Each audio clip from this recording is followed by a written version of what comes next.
Konnichiwa, Budi des. Sebelum nonton video ini, subscribe dulu guys. Oke Bella, ini nama drumnya apa ya ini? Kalau ini namanya Okedo. Kalau misalnya dibandingin sama yang ini dan yang lain agak beda. Kalau misalnya ini jatuhnya dia lebih diikat. Sebenarnya dia kayak pasang lepas gitu sih, bisa pasang lepas. Jadi ada yang atas, ada kulit bawah, sama tengah-tengahnya ini, kayu tengah-tengahnya ini, cuman diikat sama satu tali ini aja. Bedanya kalau misalnya ini, dia itu kayak udah satu kayu, atasnya kulit sapi seharusnya. Yang kayak mengerti kayak gini biasa langsung dari Jepangnya sih, kayak gitu. Jadi kalau yang kecil itu? Shime namanya. Shime. Kurang lebih hampir sama, suaranya juga kurang lebih hampir sama. Cuman jatuhnya agak bedanya itu di suaranya aja sih. Kalau sama ini sama yang gede itu juga suaranya beda. Itu Odaiko. Yang ini sama aja sih. Namanya tetap Odaiko walaupun posisinya satu tiduran yang satu berdiri. Oke. Ini Shime juga. Shime Sama yang kecil. Yang kecil-kecil ini namanya Shime. Jatuhnya kalau misalnya yang kayak gini tuningnya kan kayak alat musik lain bisa dituning. Kalau ini dikencenginnya pakai baut. Di sini ada bautnya jadi dikencengin. Kalau misalkan yang ini seharusnya dikecenginnya ada satu stick sendiri untuk ngencengin talinya. Jadi kalau misalkan di luar kayak misalkan di Jepang atau di Amerika, keadaannya suasananya lebih humid. Jadi ini kan jatuhnya sebenarnya sama kayak Okedo, kulitnya kayak ketarik. Ini pun juga kulitnya sebenarnya ketarik.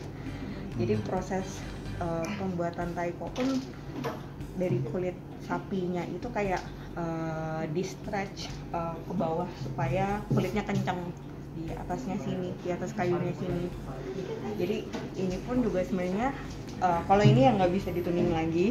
Kalau yang ini sebenarnya bisa daily atau misalnya sebelum main dituning supaya suaranya bisa lebih tinggi lagi. Ini namanya bachi untuk stick drumnya. Kalau misalkan drum kan biasanya pakai stick. Kalau misalnya kita tuh pakai namanya bachi. Bachi, oke. Ini biasa dibikinnya dari kesatuan kayu, bukan kayak kalau misalnya kita sisa-sisa serutan kayu dijadiin satu, enggak, tapi ini beneran satu kayu jatuhnya kayak gitu. Nah ini itu untuk kayak biasa untuk nagado, untuk shime ini bisa kayak gini bentukannya. Nah kalau misalnya di Jepang itu sebenarnya banyak beda-bedanya, macam-macamnya, dari jenis kayu pohonnya, dari panjangnya. Jadi kalau misalnya dilihat ini panjangnya beda, jadi tergantung manfaatnya. Terus beratnya pun juga ngaruh, ada juga beda-bedanya. Tergantung sih dari preferable kalau misalkan mau main enaknya suaranya kenceng atau gampang mukulnya, atau misalkan lebih suka yang enteng. Karena kalau misalnya main cepat sebenarnya sih kalau agak berat agak susah juga. Soalnya ada yang bisa cepat banget, tapi ya kalau misalnya berat banget susah kayak gitu.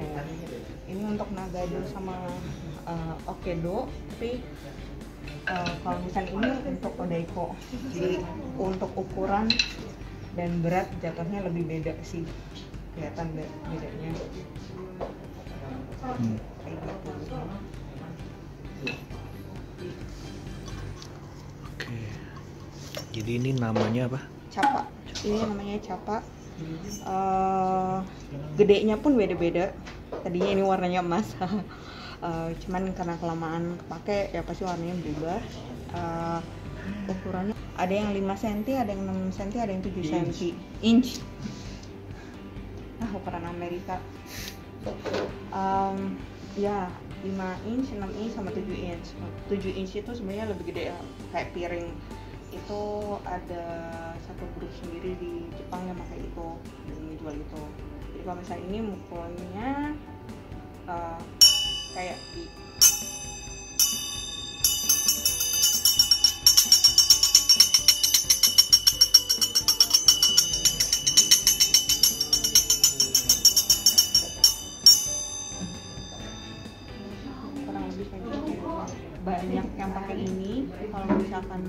Jepangnya ya. Kalau misalnya di Indonesia sih kayaknya cuma kita doang yang pakai kalau misalnya taikonya. Nama saya Shogo, salah satu anggota Mirai Taiko Dojo atau benteng ini. Kalau tidak salah, pada tahun 2016, salah satu acara di Blok M Nichisai, undang kelompok taiko namanya Bonten dari Jepang. Terus beberapa panitia Nichisai sangat kagum sama performance Bonten.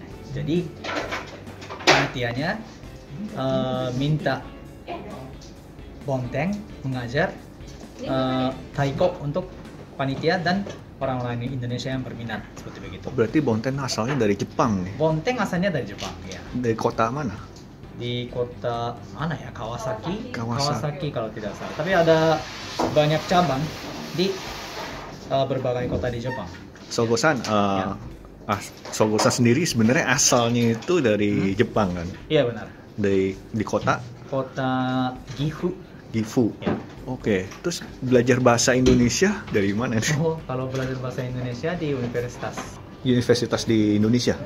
Di Indonesia juga, di Jepang juga. Oke. Ya. Kenapa dari dulu udah tertarik sama Indonesia? Itu sebenarnya saya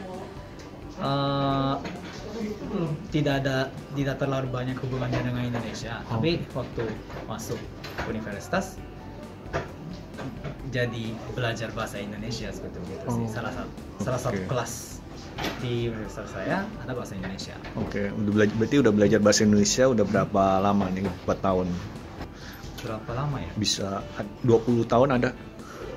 Tidak sampai 20 tahun, 17 tahun. 17 tahun. Mungkin, iya. Wah, berarti udah lancar sekali ya. Oke. Iya, sonda koto wa arimasen. Oke, jadi sekarang ini ada rencana mau balik ke Jepang lagi atau emang Belum ada. Oh, belum ada. Belum ada rencana. Kalau coronanya selesai baru mau pulang. Oh, Ya. oke. Ya, terima kasih. Hai, terima Semoga kasih. sehat selalu. Hai, terima kasih. Arigatou gozaimasu. Hai. Nama gue Erik, asal dari Palembang tapi sekarang kerja di Jakarta. Ikut taiko dari Agustus 2017 sampai sekarang. Taiko itu artinya sih kalau harafiahnya ya drum dalam bahasa kita biasa. Tapi spesifiknya adalah drum tradisional Jepang. Drum biasa sih sebenarnya kalau yang konvensional gitu ya, sebenarnya sih ya beda ya suaranya karena kalau ini kan dia pakai kulitnya beneran kulit. Kalau yang drum konvensional kan pakainya dari whatever materialnya gitu. Seminggu sekali sekarang. Kalau dulu sebelum pandemi itu 2 kali gitu. Kalau sekarang seminggu sekali. Oke, kalau ngomong member dulu kita ngomongnya sebelum pandemi dan pada saat pandemi ya. Sebelum pandemi mayoritas orang Jepang untuk pemain inti. Jadi yang sering-sering perform itu kebanyakan orang Jepangnya. Jadi waktu itu kalau yang orang Indonesianya paling gue, Bella, sama Gaby gitu. Nah, sisanya tim intinya itu orang Jepang. Tapi kalau misalkan yang kayak yang murid-muridnya, yang beginner class gitu, banyak orang Indonesia kok. Kalau basicnya sebenarnya sih, gue waktu itu datang di Nichisai 2017 gitu. Nah, waktu itu perform pertama kali untuk si Benteng waktu itu. Gue nggak tahu waktu itu namanya apa. Bahkan gue nggak pernah tahu namanya Taiko gitu. Cuman gue tahu itu nama, kayaknya pernah denger game ya kayak gitu, Taiko gitu. Nah, waktu perform di Nichisai, gue lihat mereka perform, wah ini oke juga. Mereka kasih kasih tahu kalau mau join bisa hubungin mereka, dan dari saat itu gue join. Tujuannya satu, gue cari kegiatan sih di Sabtu, di hari weekend gitu. Yang kedua, gue juga mau nyari teman kayak gitu yang gue pengen ngobrol sama orang Jepang gitu. Jadi menurut gue ketika lo ikut Taiko ini ada 3 kelebihan. Pertama, lo ngelatih fisik karena lo ngerasain sendiri kan capeknya itu gimana. Yang kedua, lo main musik ya, which is gue suka. Dan yang ketiga, lo bisa komunikasi sama orang Jepang. Lo ngelatih komunikasi lo. Gue tadinya nggak bisa, tapi gue sedikit-sedikit. Jadi kayak ketika mereka ngomong apa, oke gue nangkep gitu, atau perintah-perintah, kalimat-kalimat perintah sederhana gue bisa mengerti gitu. Oh boleh banget. Kita sebenarnya kalau dulu sebelum pandemi itu dulu benar-benar ada kelas anak-anak. Tapi kebanyakan waktu itu anak-anaknya dari anak-anak sekolah JJS, kalau nggak salah. JJS tuh Jakarta Japanese School, betul. Gitu. Di Bintaro posisinya. Ada itu kelas anak-anak. Nah tapi habis itu udahan nggak ada lagi. Nah sekarang kita mulai. Nah kalau mungkin tadi ada lihat ada member kita ada Shota sama Sosuke. Nah itu mereka masih di SD sama SMP ya SD SMP nggak ada. Mau dari beneran nggak ada. Kalau tim kita bahkan yang dari Mirai Taiko Dojo yang di Jepangnya itu kebanyakan yang udah usianya yang di atas 40-50 tahun. Iya bener. Dan mereka pun ikut perform di sini waktu Enichishai, mereka datang. Itu mungkin nanti ada cuplikan-cuplikan fotonya atau gimana. Wah, kalau upacaranya spesifikasi gue jujur gak tahu juga ya. Tapi yang gue tahu sih kebanyakan dimainkannya itu di festival atau mereka nyebutnya Matsuri. Kayak Natsu Matsuri gitu-gitu. Festival musim panas kayak gitu. Oke, kalau klub kita sebutnya dojo ya. Dojo kita itu adanya di Blok M, area Blok M Square. Posisinya di Mason Map Building. Nanti detailnya bisa dikasih ada di ini. Terus juga kontaknya bisa ke Bella. Kita juga ada IG-nya, nanti IG-nya juga ditampilkan. Thank you. Oke guys, jadi itu dia latihannya, seru banget ya, bener-bener. So, thank you so much guys for watching, and please like, comment, and subscribe di YouTube channel Ini Budi Kun. Arigatou gozaimasu. Terima kasih Mbak Mas. Ciao.